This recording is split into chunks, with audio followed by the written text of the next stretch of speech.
Oh yeah, cabinet came out nice.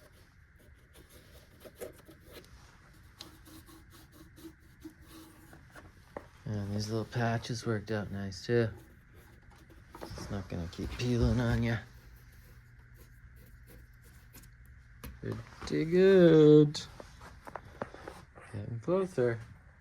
Oh, I did the bottom too, just so that's not gonna peel up any more than it already did. So just noticing that your speaker has clip-on tabs. So this is how power transformers die. One of these comes off and your amp is trying to feed a load into nothing. Sorry, output transformers die. So I would like to solder these on unless you are planning on changing your speaker anytime soon. So for all the tube sockets, take this little dental pick and with 99% isopropyl alcohol, we clean each socket of each tube.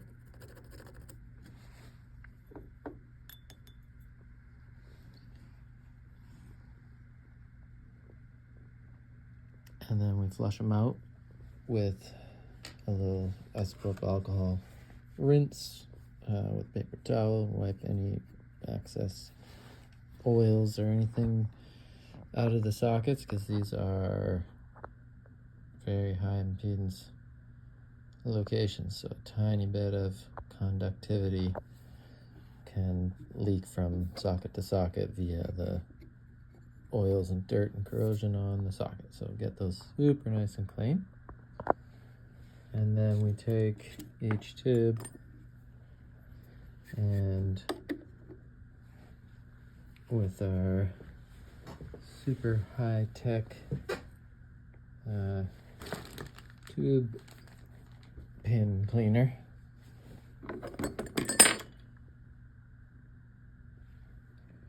we carefully clean each tube pin and then apply a little deoxit directly to the pins and reinsert them back in the sockets. And then we have noise-free, trouble-free tube operation. Okay, getting the last little bit of hum out of this 1965 Deluxe Reverb. So we just did the bias cap with a nice new FT33 microfarad 160 volt. Slightly overkill, but will last forever.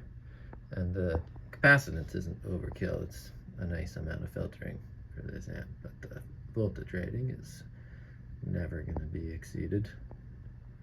So that's cool, but as with these amps, the bias supply does feed a little 60 cycle, 120 I guess, into the amp. So I've clipped in a 47 microfarad cap from the wiper to ground on the bias pot, and it eliminates it all entirely. So I'll go to standby and I will remove the cap from the circuit by removing that jumper, turn it back on.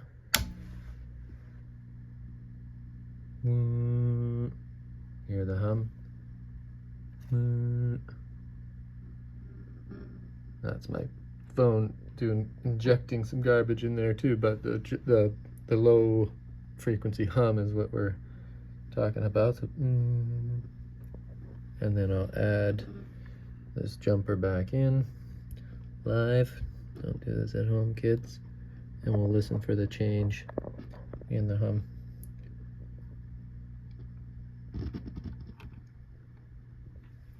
Gone.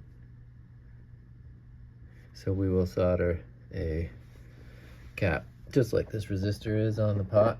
We'll just solder a cap from wiper to ground right on the pot.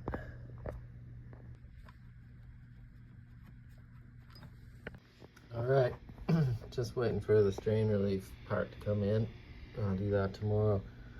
But everything else is done. Got the bear trap retainers in. so these tubes aren't going anywhere. That feels good. And everything's tightened back up, ready for action once the power supply, or once the AC is rewired.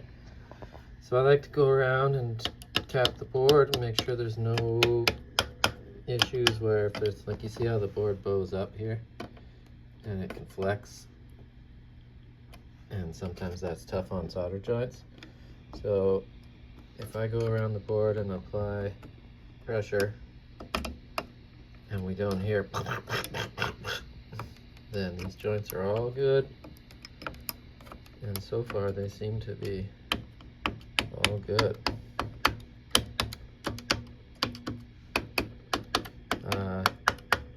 Very slight microphonics, but not really, pretty good.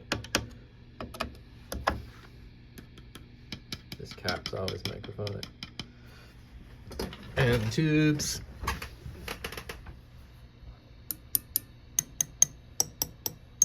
Tiniest bit microphonic on that 6v6, but it's not gonna be noticed.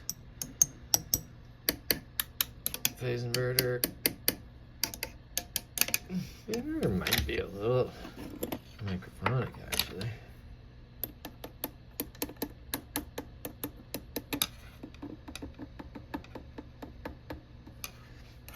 I'll swap it with the V2, which isn't making noises like that, and see if it's the tube itself or just that position. And I've noticed that on your trim tube, the shield has no spring inside, so it's a little floppy aroundy. I mean, it locks on, but it doesn't apply pressure to the tube, helping it stay in its socket. But again, if you're gonna have a sketchy tube shield, that's the position to have it in. Doesn't affect anything but the trim. Yeah, like you see this one, how it's spring loaded, so that spring pushes up onto the tube to keep it in place. It's not just a shield, but yeah, that one needs a spring. I could order another tube shield, I guess, but probably just let it roll.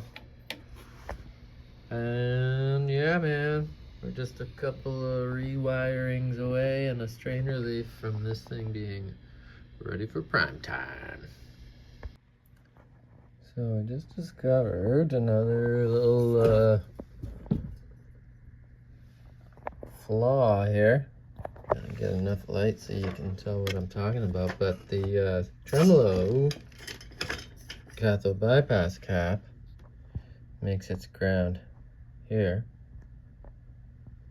done back at the factory. You know, these are tough grounds to make. You gotta get very hot with the supermassive iron, but you know, they should be able to do that, and they probably did. But over time, see, remember I was talking about the kind of corrosion that was going on anywhere where there was flux? So flux is this brown shit left over after you solder something, and wherever that flux was, there's now like actual corrosion.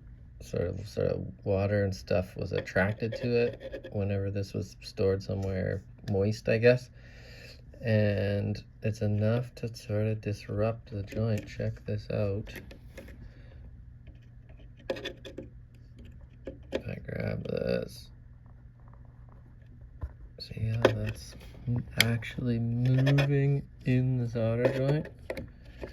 Sorry, I'll try to get a better view of it.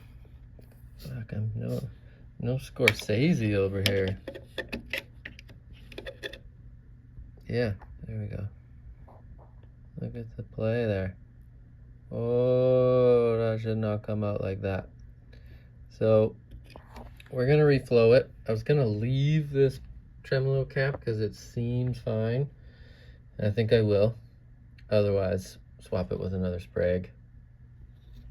But it wasn't measuring leaky, and it's not in a position in the amp where you'd actually hear a buzz or it would blow anything up or hurt anything.